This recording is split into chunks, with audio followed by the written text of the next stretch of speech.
Nothing in this podcast is intended as investment advice, and the people in this podcast may hold positions in the stocks they talk about. Do not buy any investment based solely on a tip or recommendation. Please do your own research.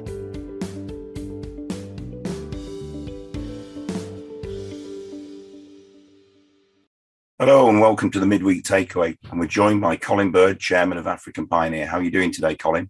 Doing well, thank you very much. I hope you are. So, yeah, all good here, all good, thanks.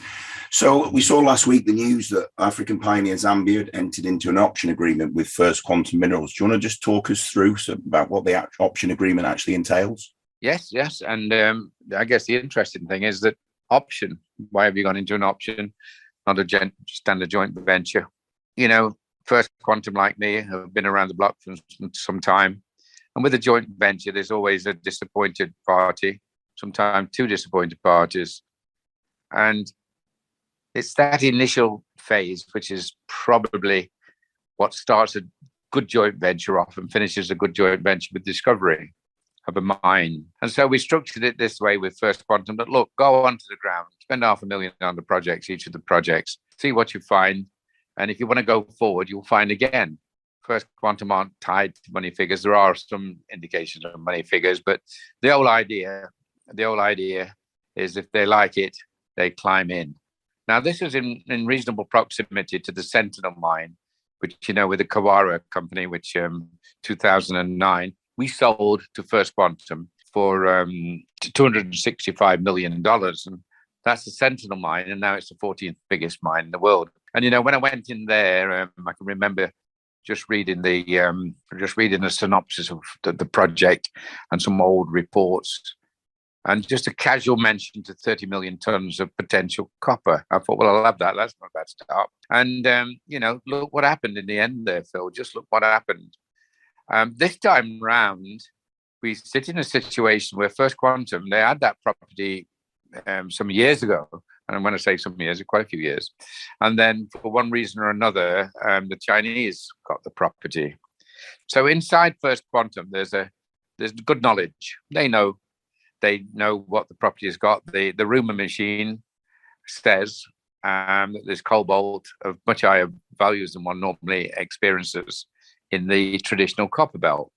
And, you know, we're not very far from the Congo boundary, and there may be a little bit of geological and mineralization changes there, which could lead to cobalt. But, you know, if you look at it, it's one of those licenses represent probably the biggest. They're allocated to us now, First Quantum. So they're not being explored on the Zambian copper belt. And those who think the Zambian copper belt is explored and it's done should remember, and it's difficult to imagine really, gents, but, you know, some of those mines started in 1910, 1920. So, you know, 100 years, you know, and so there wasn't an active search to replace those mines. Now there is. And so we've got the proximity of Sentinel. We've got a very aggressive. First Quantum do not play about. And, you know, they're a pleasure to work with. They're extremely professional. And I am very optimistic for a favorable outcome.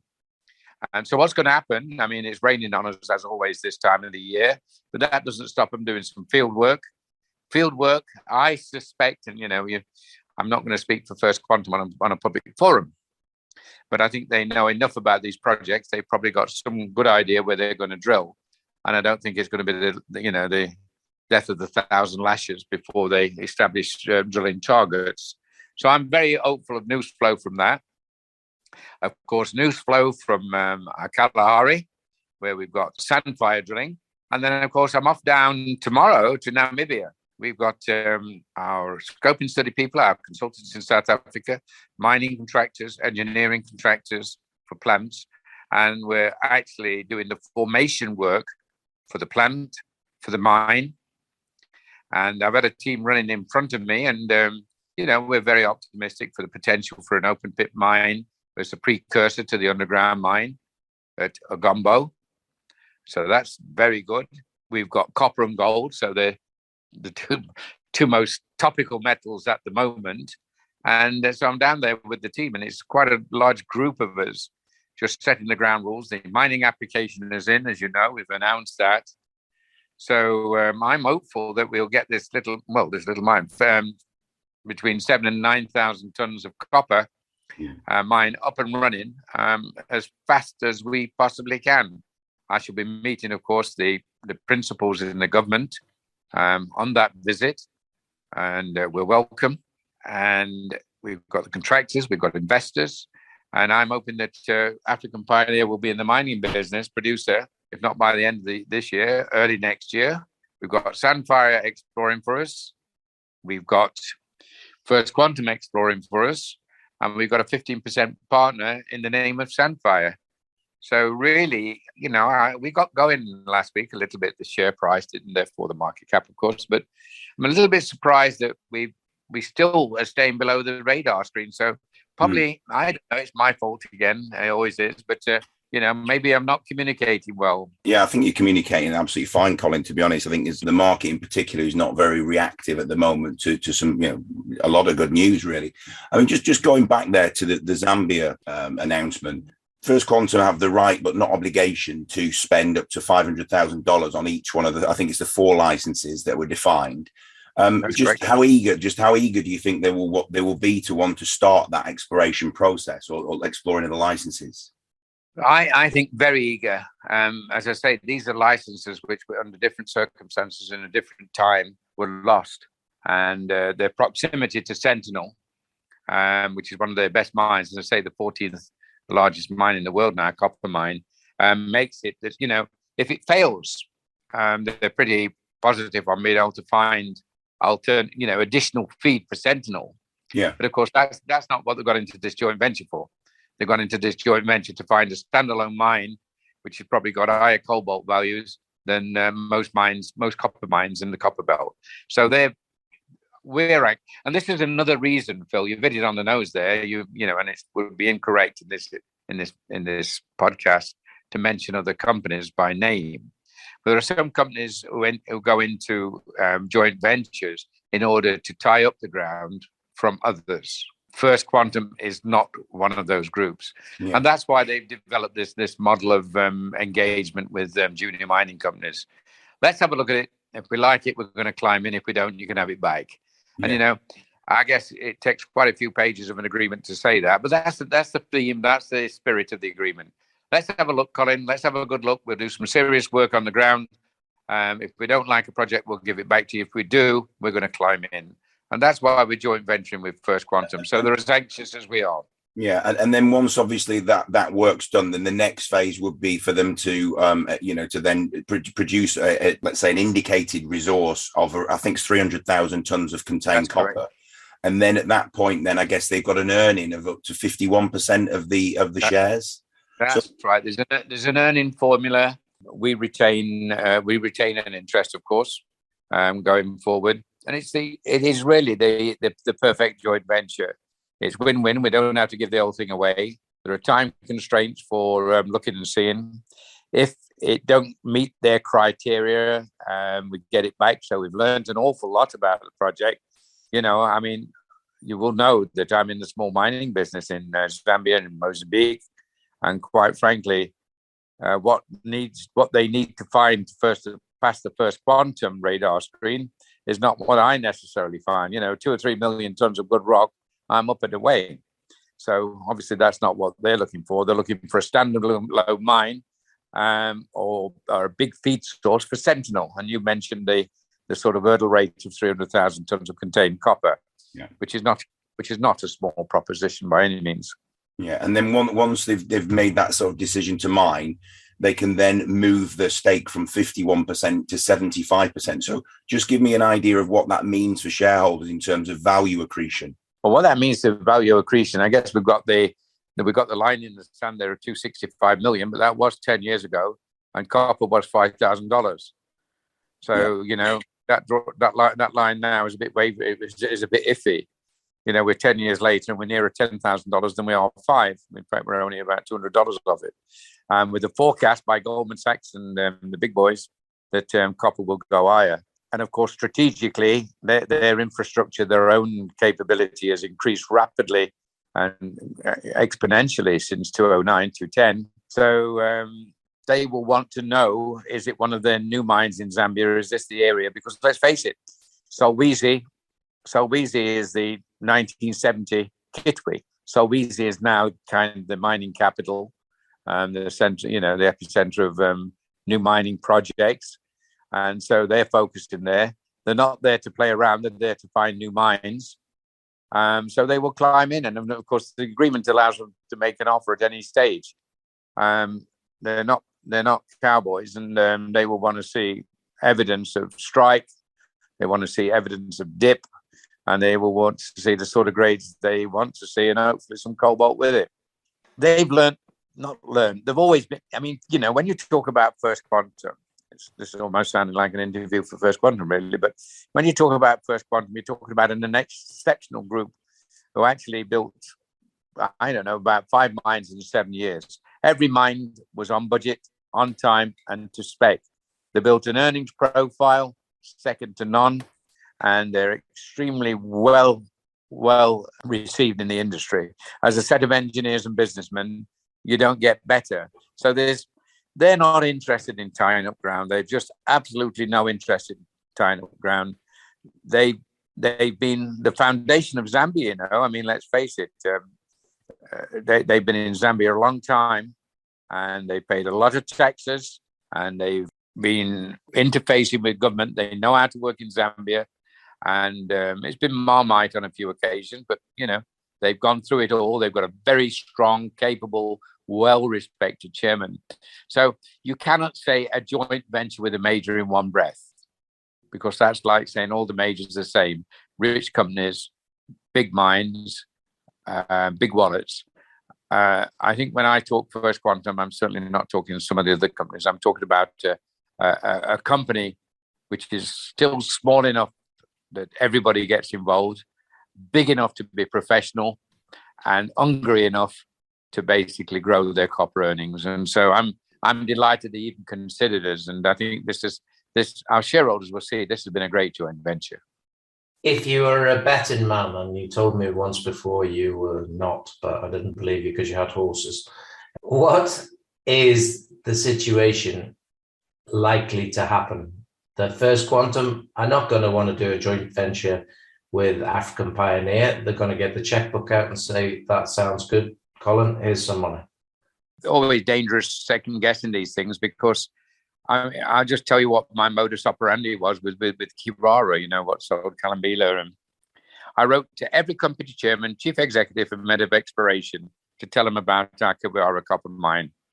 And I did a 4-page flyer. Nobody answered this at all. Nobody showed an ounce of interest.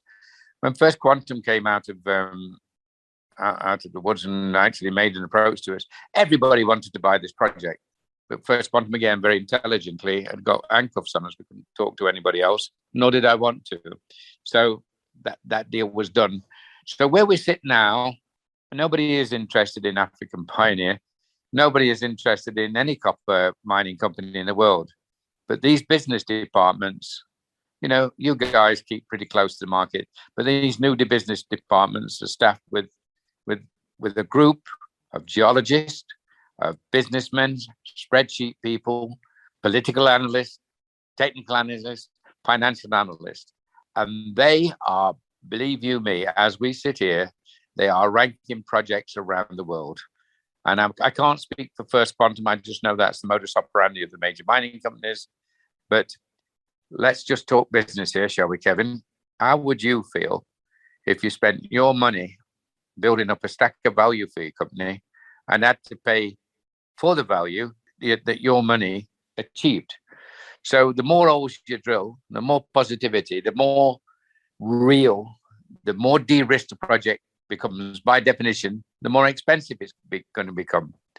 And so, and then you're not always got straight reasons. I like that mine. It's a standalone mine. We'll park a shaft there. We'll park an open pit there. We'll park a plant there. We'll park 3,000 people there, and we'll go into business. There's also synergy. Like I say, they've got Kansanshi up the road there. We've got Sentinel. So it's not when you I don't want to speak their book. It's not as though it's isolated in some area where they don't operate. So they will have their own internal thoughts. They will have their own ideas. But I do like the address. I do like the location. I do like the partner. And I know that they're as aggressive as they were from day one when I first got involved with First Quantum. So right group, right commodity, right country. And worst case scenario, we know there's copper there. You're going to dig a hole yourself and ship it to the plant, and they'll take a cut and you'll take a cut. Oh, well, I mean, that's if we joint venture mine. No, I mean, even if they give you the mine back and you know there's copper there, you're going to dig it up and you've hit it on the nose. Yeah, if it's just too small for them, it's a standalone mine. There's a plan B where it's big and they would develop an open pit and don't want us around. Or there's a plan C where, look, it doesn't quite meet our criteria, but if you want to mine it, we'll take the ore. So there's plans A, B, and C. And I mean, there'd have to be something fundamentally wrong with the chemistry for them not to want feed, metallurgy. And why would there be a new set of nasties in the final concentrate, which doesn't appear at their mines? So any plan outside of A, B, C is, for example, let's assume it is. No, don't let's assume. Let's imagine that Plan C comes in, that they don't want it, but they're prepared to take the ore. Why would we go looking anywhere else? Because there aren't any facilities nearby. So it's nice to have the buyer close by, and it would give you the opposite, the confidence to develop an open pit, if it is an open pit, develop the underground if it is an open ground, underground and a decline. And of course, whoever's financing that would know that you've got an offtake for a number of years. So proximity and address is, in this time around, very, very important. So tell me, Namibia, where, if you're telling me we're in the same ball game, that this time next year, hopefully the machines are working and there's ore being produced, and there's copper being produced and potentially gold in Namibia, what sort of revenues can we expect in 2023 from African Pioneer from that project? Well, that I'm sort of forbidden to make forward-looking statements, but I can tell you that I expect the production to be about 7,500, let's put 7,000 tons per year. We're looking at 7,000 times 10 is 70 million. If that was the production, and that is the copper price. So, I can give you a ballpark on the production between 7,000 and 9,000 tons. The copper price can be anywhere between 6 and 12, I don't know. So one's got to do your own estimations there. Margins, if you go to the major companies, you'll see what the margins usually look like.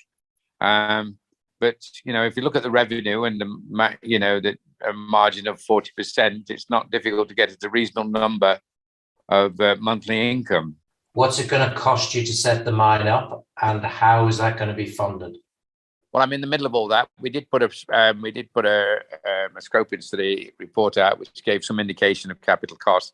That was done by consultants, of course, and they always, their way of finding the plant cost is to basically write to 4 or 5 companies. They give an offer. Now, if I wrote to Phil and Kevin and said, I want you to build me a plant in the desert there, how much is it going to cost? You wouldn't give your lowest figure day one, would you? So these things are an indication. Now we're getting into the hard engineering. And the sort of finance we're looking at is not straightforward. Here's the money, Colin, build a plant. We'll build a plant for you. We'll build a plant for you, but with a proviso that we recover the capital that we've employed on a unit cost of production. So say the unit cost, direct cost, was $12.50 to process. They charge you $14.50, and the $2 goes towards capital recovery. But a further consideration is that if we can market the concentrate, then of course we will give you much more favorable terms if we have access to the concentrate. So it's beginning to look quite favorable, Kevin. It's beginning to look quite favorable. Because they want the copper concentrate themselves to sell on. The good news is, a few years ago, copper gold concentrates nobody really wanted. Well, you'd get a decent offtake, but you might even get a penalty. You might even get a penalty against the gold. Now it is well sought after. 2 nice metals together. The engineering and processing constraints of separating the two have just about disappeared, and you get paid very well for your gold and copper. And we shouldn't forget the contribution of gold. We're talking about 0.4 of a gram here, 0.4 of a gram when it's $60 a gram. So 0.4 is $24. Every ton of rock has got $24 worth of gold in it. That's not a bad start when you look at the copper at 1.7. So what's 1.7? I don't know. You're looking at about $100 rock for 1%. So that's about $170 plus $210 rock, Kevin. That's not a bad subject. That's not a bad subject. So you see this coming into production early 2023?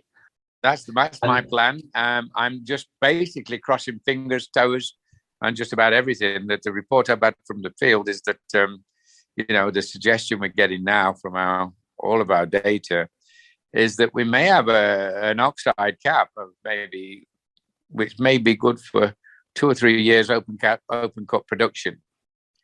Now, that probably wouldn't go through the ultimate plant that we build because it's oxide. But in this day and age, of course, you can put sulfidization agents in and kit an oxide on that it's a sulfide. That would be worth considering. But also, we could treat it as a standalone little oxide leaching as well. So we may be into production quite fast with a simple little oxide plant. We've got nearby, 10 kilometers away, a very thin ore body. But it's higher grade, and that might be open pittable as well.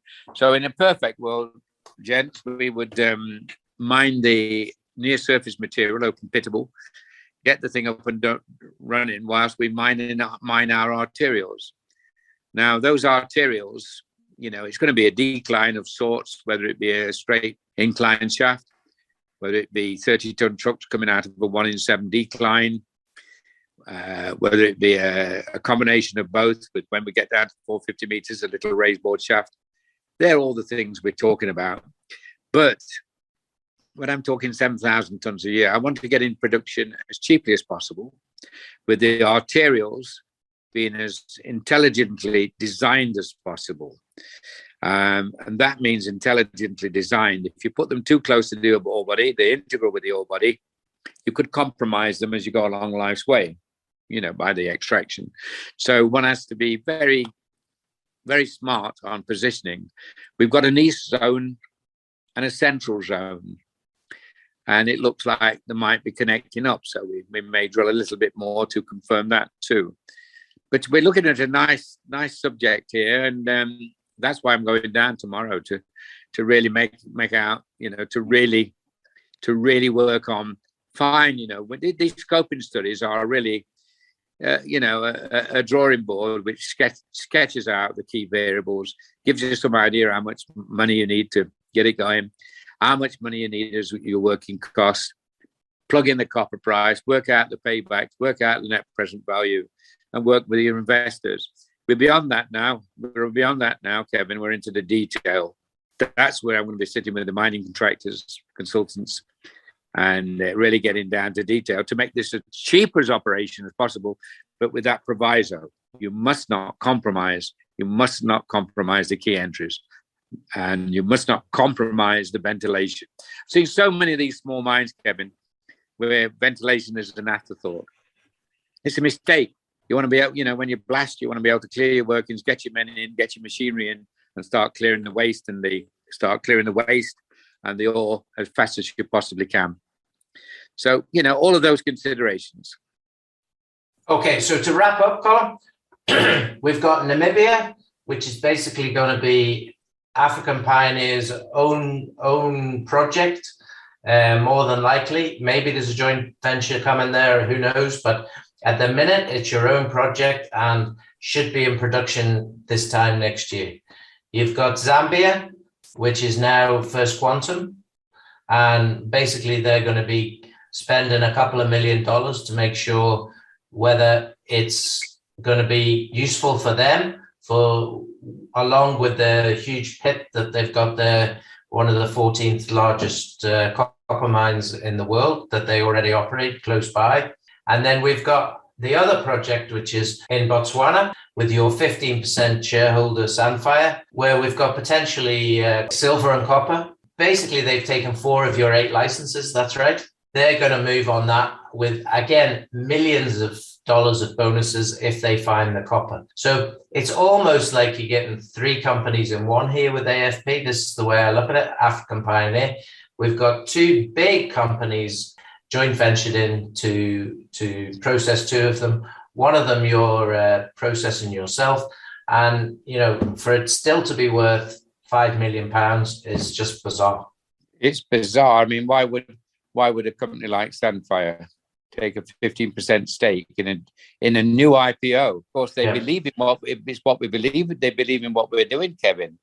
They really believe that this management will generate Southern African opportunities to complement what they're doing in the Kalahari. And that was the whole reason for taking a 15% stake. We didn't ask them. They were very keen to say, look, you know, you're basically project generators. We haven't got that capability from Australia. We'd like to get involved in your company at the formative stages. And so that's one of the nicest compliments I've had in life.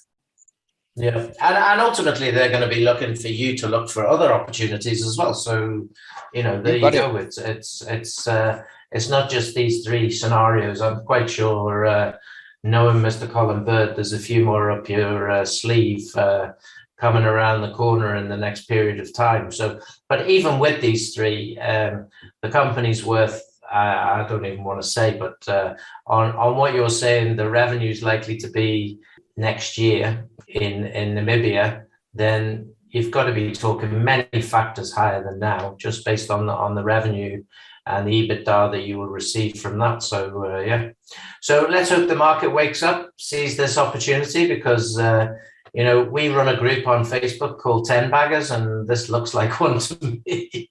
Well, it'd be very disappointing if it's not. And let's face it, our shareholders and would-be shareholders have got many bullets to aim at the dartboard. It's not as though we're just depending on that mine. It's not as though we're depending on a discovery from First Quantum. It's not as though we're depending on the discovery from Sandfire.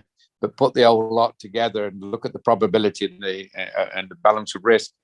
Not a bad company really to be in, is it? And especially if you like us believe in copper, and we all know that gold, with the geopolitical tension, is going to be, and inflation and all of those things, that gold is also going to be a very strong metal for the next couple of years or so. God knows how long. Well, we wish you a safe travels down to Namibia. And Colin Bird, Executive Chairman of African Pioneer, thanks very much.